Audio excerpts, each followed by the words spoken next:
Avqustun 21-də yola salınan növbəti köç karvanları Xocalı rayonunun Badara, Xanyurdu, Xanabad, Ballıca və Təzəbinə kəndlərinə çatıb. APA'nın yerli bürosu xəbər verir ki, köç edənlər Respublikanın müxtəlif bölgələrində, əsasən yataqxanalarda, sanatoriyalarda, inzibati binalarda müvəqqəti məskunlaşan ailələrdir. Bu mərhələdə Xocalı rayonunun Badara kəndinə 5 ailə 13 nəfər, Xanyurdu kəndinə 4 ailə 10 nəfər, Xanabad kəndinə 8 ailə 31 nəfər, Ballıca kəndinə 3 ailə 8 nəfər, Təzəbinə kəndinə 4 ailə 71 nəfər qayıdıb. Mənim üçün bu gün ən əziz gündür.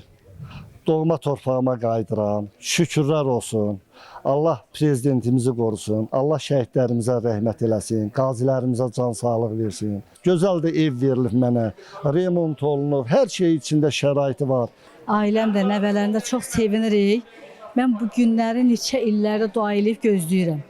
Allah prezidentimizi can sağlığı versin, ömür uzun olsun. Avqustun 21-də həmçinin Ağdərə rayonunun Çolataq, Həsənriz, Aşağı Orataq və Çapar kəndlərinə də növbəti köç prosesi yekunlaşıb. Çolataq kəndinə 36 nəfərdən ibarət 12 ailə, Həsənriz kəndinə 30 nəfərdən ibarət 6 ailə, Aşağı Orataq kəndinə 49 nəfərdən ibarət 12 ailə, Çapar kəndinə 51 nəfərdən ibarət 5 ailə qayıdıb. Atababa yurduna qayıdan sakinlərə mənzillərin açarları təqdim edilib. Mərasimdə Xankəndi şəhərində, Ağdərə və Xocalı rayonlarında Azərbaycan Respublikası Prezidentinin xüsusi nümayəndəliyinin, qaçqınların və məcburi köçkünlərin işləri üzrə Dövlət Komitəsinin nümayəndələri iştirak ediblər. Elgün Gəncimsoy, Fəxri Məmmədov, Layiq Qələndərli, APA TV.